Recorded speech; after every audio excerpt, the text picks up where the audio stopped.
Bismillahirrahmanirrahim. Assalamualaikum warahmatullahi wabarakatuh. Selamat pagi. Terima kasih kepada Ibu dosen pengampu analisis laporan keuangan Ibu Dr. Ferry Kawita SEMSI yang telah memberikan kesempatan kami untuk mempresentasikan hasil analisis kami, dan terima kasih juga kepada teman-teman kelas manajemen C dalam kesempatan kali ini.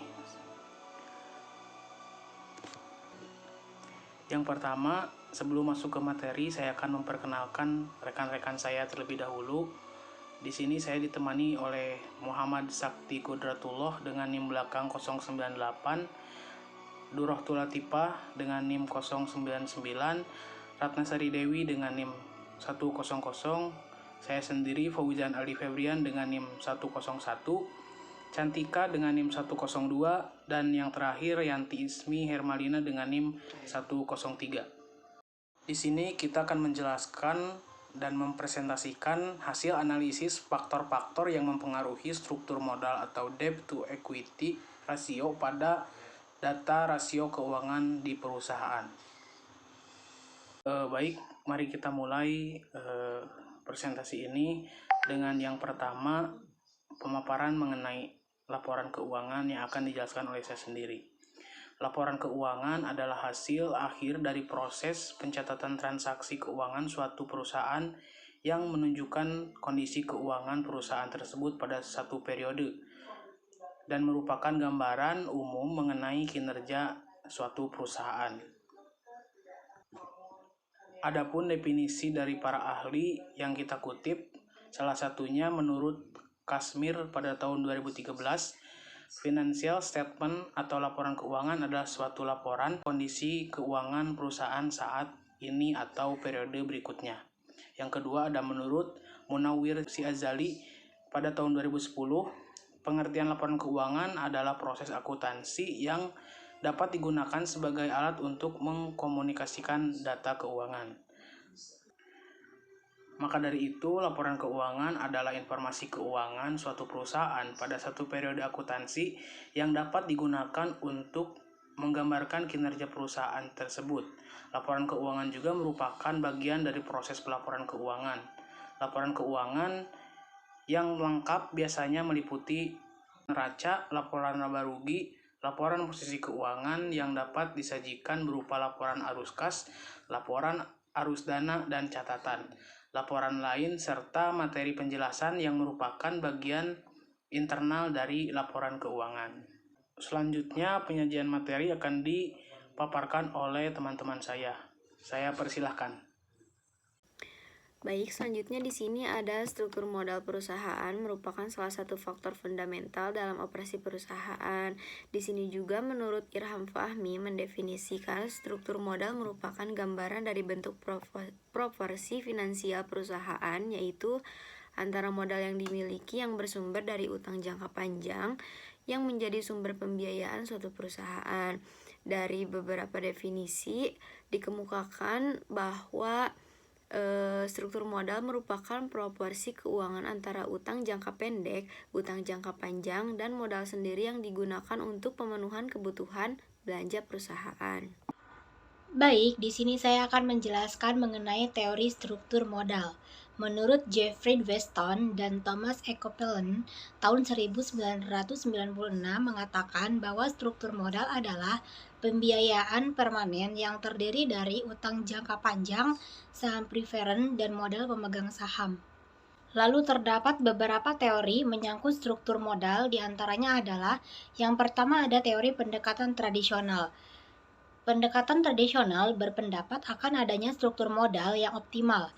Artinya, struktur modal memiliki pengaruh terhadap nilai perusahaan, di mana struktur modal dapat berubah-ubah agar bisa diperoleh nilai perusahaan yang optimal. Lalu selanjutnya ada teori pendekatan Modigliani dan Miller. Dalam teori ini berpendapat bahwa struktur modal tidak memengaruhi perusahaan. Selanjutnya, teori membagi struktur modal menjadi dua, yaitu yang pertama ada teori MM tanpa pajak. Teori struktur modal modern yang pertama adalah teori Modigliani dan Miller atau teori MM. Mereka berpendapat bahwa struktur modal tidak relevan atau tidak memengaruhi nilai perusahaan.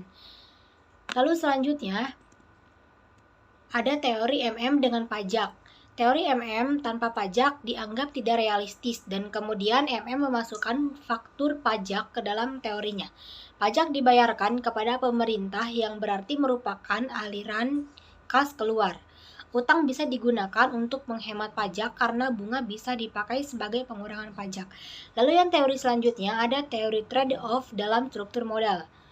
Menurut trade-off teori yang digunakan oleh Myers tahun 2001, perusahaan akan berhutang sampai pada tingkat utama tertentu, di mana penghematan pajak dari tambahan utang sama dengan biaya kesulitan keuangan. Lalu biaya kesulitan keuangan atau financial distress adalah biaya kebangkrutan atau bankruptcy cost atau reorganization dan biaya keagenan yang meningkatkan akibat dari turunnya kredibilitas suatu perusahaan. Lalu ada teori pecking order. Teori pecking order menjelaskan mengapa perusahaan yang mempunyai tingkat keuntungan yang lebih tinggi justru mempunyai tingkat utang yang lebih kecil. Secara spesifik, perusahaan mempunyai urutan-urutan preferensi dalam penggunaan dana. Lalu selanjutnya ada teori asimetri informasi dan signaling. Teori ini mengatakan bahwa dalam pihak-pihak yang berkaitan dengan perusahaan tidak mempunyai informasi yang sama mengenai prospek dan risiko perusahaan. Pihak tertentu mempunyai informasi yang lebih dari pihak lainnya. Lalu teori ini terdiri dari Myers dan Magluf, signaling. Lalu selanjutnya ada teori keagenan. Menurut pendekatan ini, struktur modal disusun untuk mengurangi konflik antar berbagai kelompok kepentingan. Konflik antara pemegang saham dengan manajer adalah konsep free cash flow. Ada kecenderungan manajer ini menahan sumber daya sehingga mempunyai kontrol atas sumber daya tersebut. Utang bisa dianggap sebagai cara untuk mengurangi konflik keagenan free cash flow. Jika perusahaan menggunakan utang, maka manajer akan dipaksa untuk mengeluarkan kas dari perusahaan untuk membayar bunga. Lalu selanjutnya saya akan menjelaskan mengenai faktor-faktor yang mempengaruhi struktur modal. Yang pertama ada modal kerja. Modal kerja adalah investasi perusahaan dalam aktiva pendek seperti kas, sekuritas, atau surat-surat berharga, piutang dagang, dan persediaan, atau dikenal dengan modal kerja bruto. Lalu selanjutnya ada struktur aktiva. Perusahaan dengan aktiva besar atau sebagai kolateral dapat menggunakan hutang relatif besar. Semua aktiva yang dimiliki berasal dari utang dan modal perusahaan. Lalu selanjutnya ada skala perusahaan. Perusahaan besar memiliki akses besar masuk pasar modal, sehingga ada kolerasi positif antara skala perusahaan dengan debt to book value of equity ratio. Lalu ada profitabilitas. Pecking order teori menyatakan bahwa urutan pembiayaan, laba ditahan, lalu hutang, lalu jual saham baru untuk menghindari pengawasan eksternal. Profitabilitas perusahaan adalah bagaimana perusahaan menghasilkan tingkat keuntungan di setiap periodenya. Perusahaan dengan profitabilitas yang tinggi tentu memiliki dan internal yang lebih banyak daripada perusahaan dengan profitabilitas rendah. Lalu selanjutnya ada growth opportunity. Kesempatan perusahaan untuk melakukan investasi pada hal-hal yang menguntungkan. Teori agensi menggambarkan hubungan yang negatif antara growth opportunity dan leverage, di mana perusahaan dengan tingkat leverage yang tinggi cenderung akan melewatkan kesempatan dalam berinvestasi pada kesempatan investasi yang menguntungkan. Misalnya, dengan membangun pabrik baru, membeli mesin baru, atau membeli barang modal lainnya yang membutuhkan dana yang besar. Lalu selanjutnya ada risiko bisnis. Risiko bisnis adalah menggambarkan ketidakpastian yang dihadapi perusahaan dalam melakukan aktivitas bisnisnya. Risiko bisnis akan mempersulit perusahaan dalam melaksanakan pendanaan eksternal, sehingga secara teori akan berpengaruh negatif terhadap leverage perusahaan. Lalu selanjutnya, saya akan menjelaskan mengenai tujuan struktur modal. Tujuan manajemen struktur modal adalah memadukan sumber-sumber dana permanen yang digunakan perusahaan untuk operasionalnya yang akan memaksimalkan nilai perusahaan itu sendiri. Tujuan tersebut diantaranya yang pertama ada memaksimalkan pengembalian, pengaturan modal yang dirancang dengan baik memberikan ruang lingkup untuk meningkatkan laba per saham sehingga dapat memaksimalkan pengembalian bagi pemegang saham ekuitas dan memulihkan biaya pinjaman. Lalu selanjutnya, mengurangi risiko finansial. Struktur yang benar dapat menyeimbangkan utang dan ekuitas bisnis. Dengan begitu dapat membantu perusahaan untuk mengelola dan mengurangi risiko keuangan. Lalu yang selanjutnya ada meminimalkan biaya modal. Struktur modal dapat menyediakan perencanaan modal utang jangka panjang untuk perusahaan secara strategis. Dengan demikian dapat membantu meminimalkan biaya modal. Lalu selanjutnya ada mengoptimalkan pemanfaatan dana. Pengaturan modal yang baik dan tersusun secara sistematis membantu perusahaan dalam menghasilkan output yang optimal dari dana tersedia. Lalu selanjutnya ada membantu perencanaan pajak perusahaan. Bagi perusahaan yang memilih dana utang, pengaturan modal yang baik dapat membantu pengurangan pajak manfaat dan tabungan sehingga mengurangi biaya pinjaman. Optimasi pajak perusahaan dapat dilakukan dengan menggunakan aplikasi. Lalu selanjutnya ada meningkatkan nilai perusahaan. Struktur modal yang sehat dapat menarik perhatian investor untuk menanamkan saham di suatu perusahaan. Dengan begitu, dapat meningkatkan nilai pasar dari saham dan sekuritas perusahaan. Baik, kembali lagi bersama saya. Di sini saya akan menjelaskan kerangka pemikiran dan perumusan hipotesis. Mungkin yang pertama, dalam kerangka pemikiran di sini ada pengaruh likuiditas terhadap struktur modal. Rasio lancar atau biasa disebut likuiditas merupakan kapabilitas sebuah perusahaan untuk melengkapi kebutuhan finansial perusahaan menurut Rianto pada tahun 97. Rasio lancar ialah perbandingan antara aset lancar dikurangi oleh hutang lancar menurut Weston dan Copeland pada tahun 97. Dalam rasio ini ditunjukkan seberapa besar kemampuan perusahaan dalam memenuhi kewajiban finansialnya atau kewajiban jangka pendeknya yang dipenuhi dengan aktiva lancar yang dimiliki oleh perusahaan.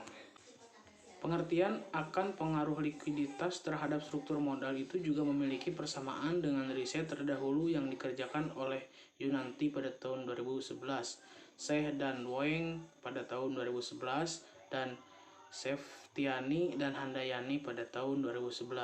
Maka dari itu didapatkan hipotesis sebagai berikut, yaitu hipotesis 1, likuiditas berpengaruh negatif terhadap struktur modal.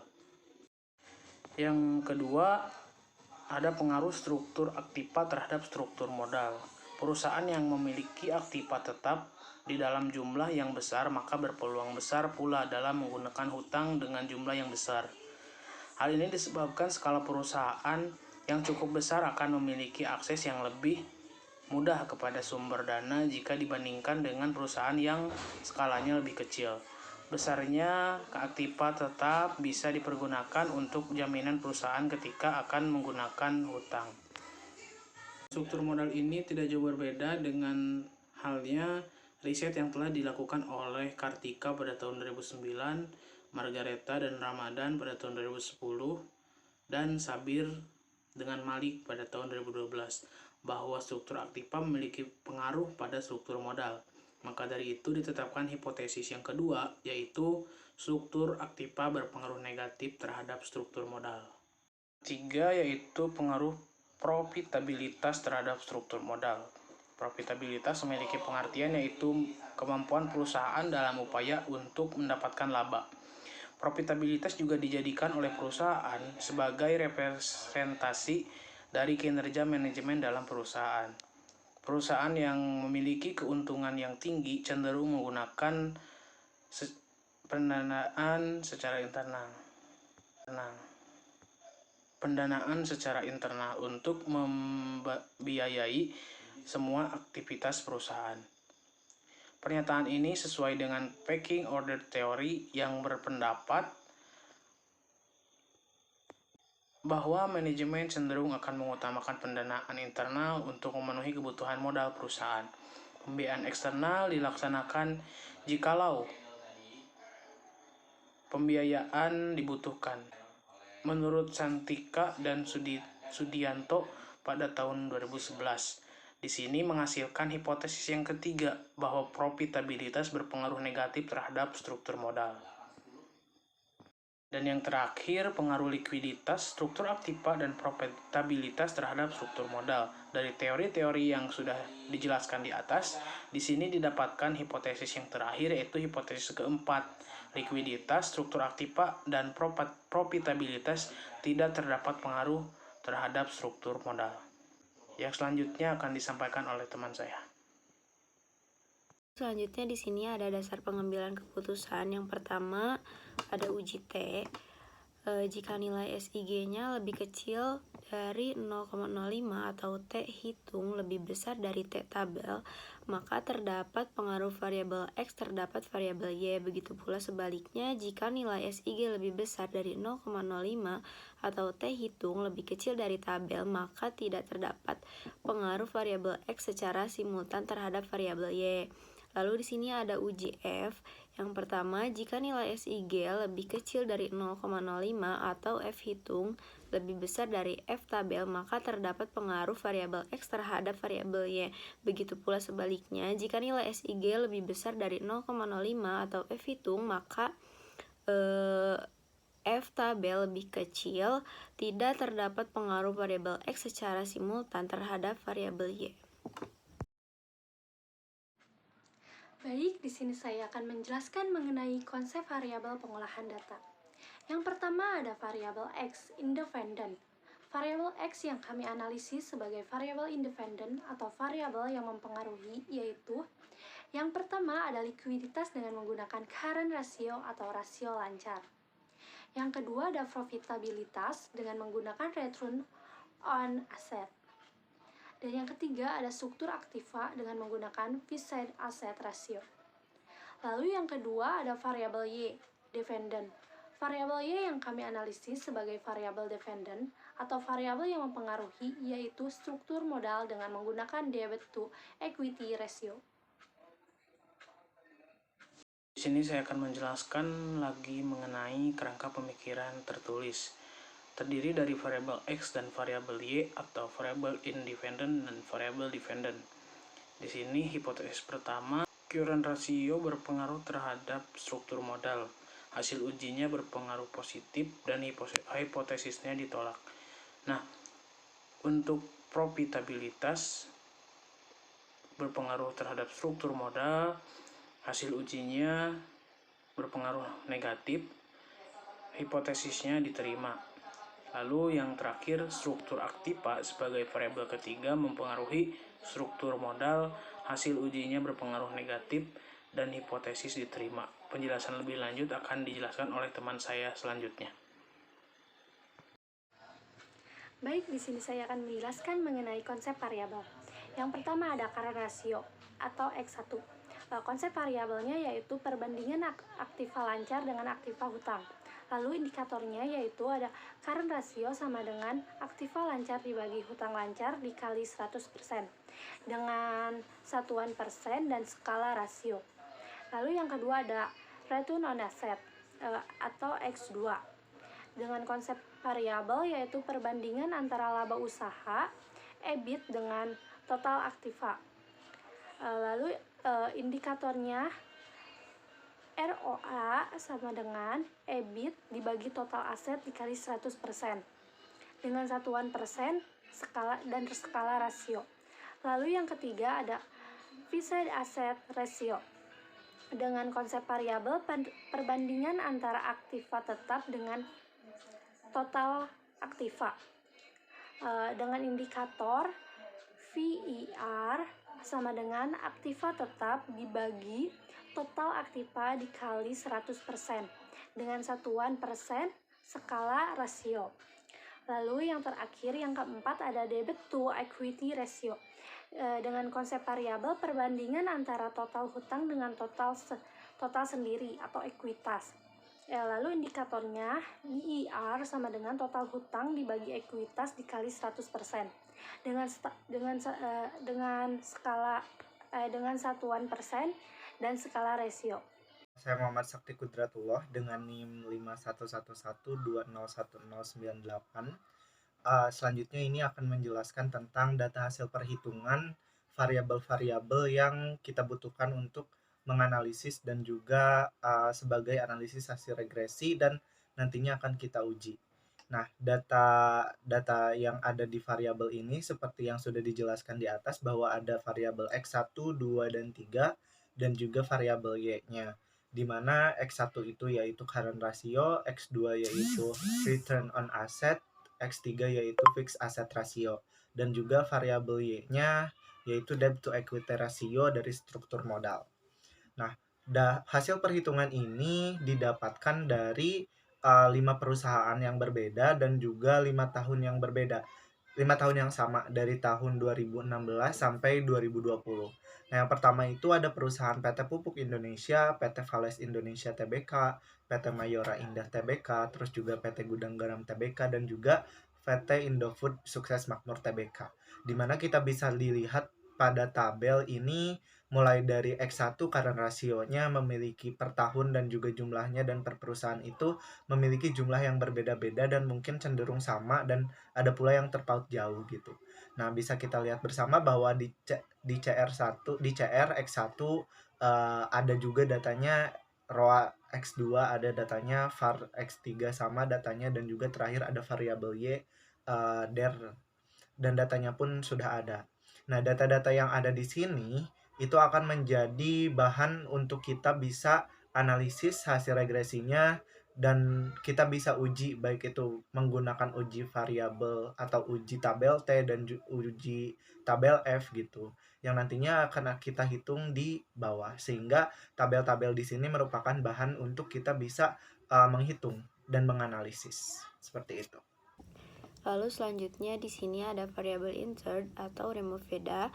Model pertamanya dengan variabel insertnya ada FAR, CR, ROAB, lalu variabel removednya ada titik, dan metodenya menggunakan enter. Lalu yang pertama di sini dependent variabelnya DER dan all requested variable entered. Baik, di sini saya akan menjelaskan mengenai tabel yang kedua. Tabel ini menunjukkan bahwa besaran adjusted R square R adalah 0,352. Hal ini berarti 35,2% variabel struktur modal debt to equity ratio dapat dijelaskan oleh variabel independen yang meliputi current ratio, return on asset, dan fixed asset ratio. Sedangkan sisanya 100% dikurangi 35,2%, yaitu hasilnya 64,8%. Dijelaskan oleh faktor-faktor di luar model yang dianalisis. Lalu tabel yang ketiga ini menunjukkan bahwa nilai F hitung sebesar 5,352 dengan nilai signifikansi 0,007. Nilai signifikansi menunjukkan lebih kecil dari 0,05, sehingga dapat disimpulkan bahwa seluruh variabel independen secara bersama-sama atau secara simultan tidak berpengaruh terhadap variabel dependen, yaitu struktur modal debt to equity. Masuk kepada yang selanjutnya, yaitu ada tabel koefisien, di mana tabel ini nantinya akan kita gunakan untuk tentunya untuk menghitung hasil-hasil uji variabel di tabel T. Nah, dengan memperhatikan model regresi dan hasil linear berganda, maka didapatkan persamaan faktor-faktor yang mempengaruhi struktur modal, yaitu debt to equity ratio, di mana pada kelima perusahaan tersebut. Nah, adapun persamaannya itu, yang pertama ada struktur modal debt to equity ratio atau DER itu sebesar 155,206. Di mana dilanjutkan dengan current ratio sebesar negatif 0,230.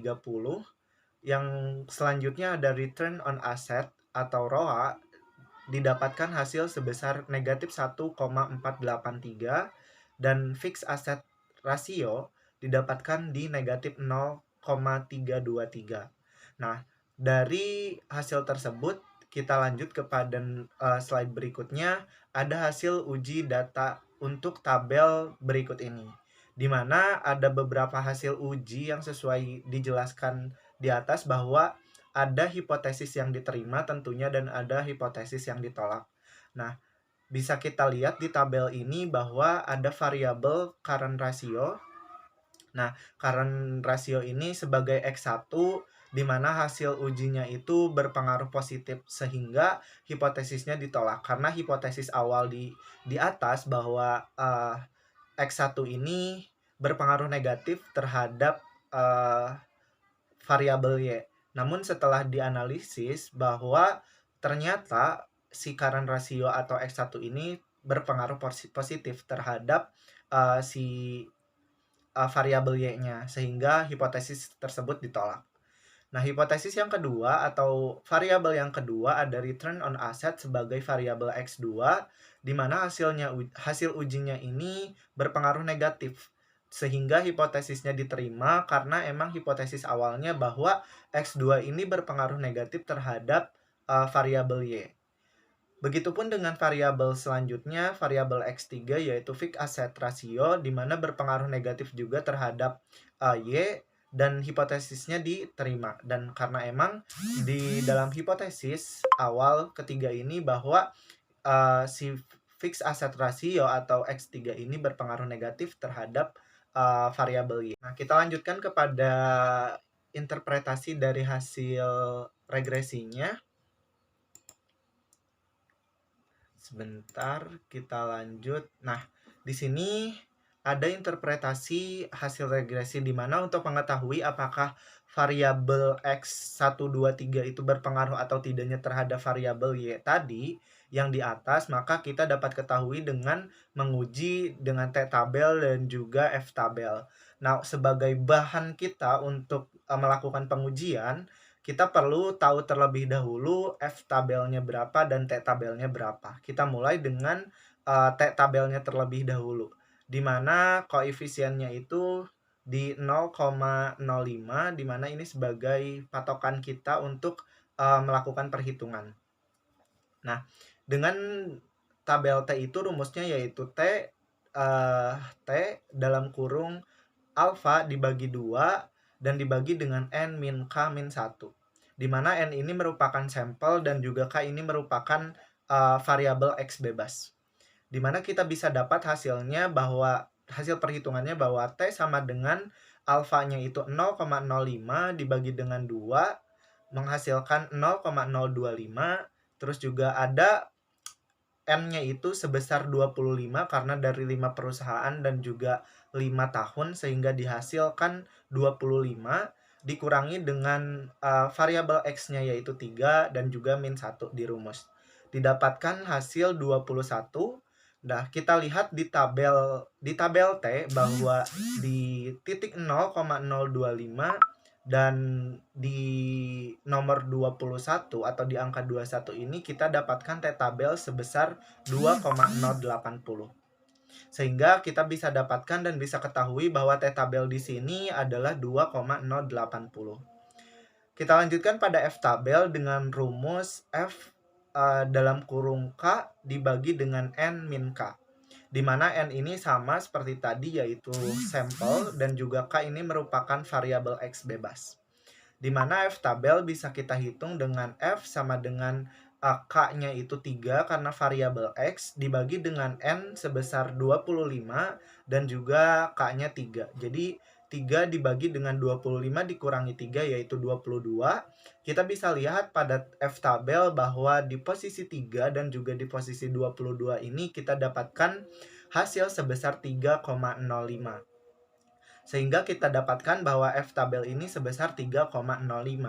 Nah, dari hasil uji regresi dengan menggunakan ini akan kita gunakan untuk uji hipotesis. Untuk kita gunakan apakah si X1, X2, X3 ini akan berpengaruh positifkah atau negatifkah sesuai dengan hipotesis awal. Nanti hasilnya akan dijelaskan oleh rekan saya selanjutnya. Terima kasih. Lalu selanjutnya saya akan menjelaskan mengenai hasil uji hipotesis 1 pengaruh current ratio terhadap struktur modal debt to equity ratio atau DER. Berdasarkan hasil uji regresi pada tabel koefisien, dapat diketahui bahwa nilai signifikansi untuk variabel X1 terhadap variabel Y adalah sebesar 0,001, lebih kecil dari 0,05, sehingga dapat diinterpretasikan bahwa hipotesis 1 yang mengatakan bahwa likuiditas berpengaruh negatif terhadap struktur modal pada penelitiannya ditolak, karena likuiditas menggunakan current asset atau variabel X1 berpengaruh positif terhadap struktur modal debt to equity ratio atau DER di variabel Y. Baik, terima kasih kepada moderator yang telah memberikan kesempatan kepada saya untuk menyampaikan beberapa hasil uji hipotesis. Selanjutnya ada hasil uji hipotesis 2, yaitu pengaruh return on asset atau ROA terhadap struktur modal debt to equity ratio. Berdasarkan hasil uji regresi pada tabel koefisien, dapat diketahui bahwa nilai signifikansi untuk variabel X2 terhadap variabel Y adalah sebesar 0,259, di mana 0,259 ini lebih besar daripada 0,05 dan nilai T hitung negatif 1,161 lebih kecil daripada T tabel 2,080, sehingga dapat diinterpretasikan bahwa hipotesis 2 atau H2 yang mengatakan bahwa profitabilitas berpengaruh negatif terhadap struktur modal pada penelitian ini diterima karena profitabilitas menggunakan return on asset atau variabel X2 berpengaruh negatif terhadap struktur modal debt to equity ratio atau variabel Y.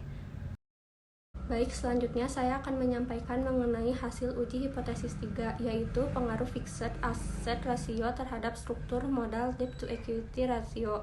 Berdasarkan hasil uji regresi pada tabel koefisien, dapat diketahui bahwa nilai signifikansi untuk variabel X3 terhadap variabel Y adalah sebesar 0,480, lebih besar daripada 0,05, dan nilai T hitung yaitu negatif 0,719 lebih kecil daripada T tabel 2,080, sehingga dapat diinterpretasikan bahwa hipotesis 3 atau H3 yang mengatakan bahwa struktur aktiva berpengaruh negatif terhadap struktur modal pada penelitian ini dapat diterima karena struktur menggunakan return on asset atau variabel X3 berpengaruh negatif terhadap struktur modal debt to equity ratio atau variabel Y.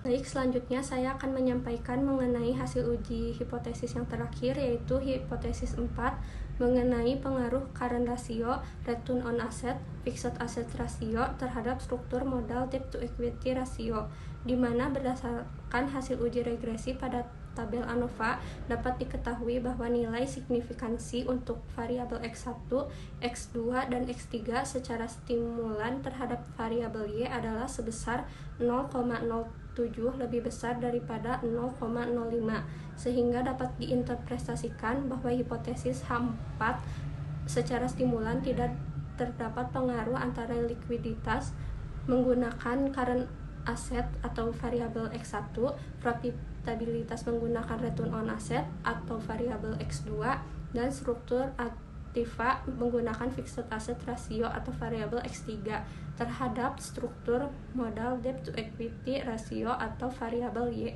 Sekian yang dapat saya sampaikan. Terima kasih. Saya kembalikan kepada moderator.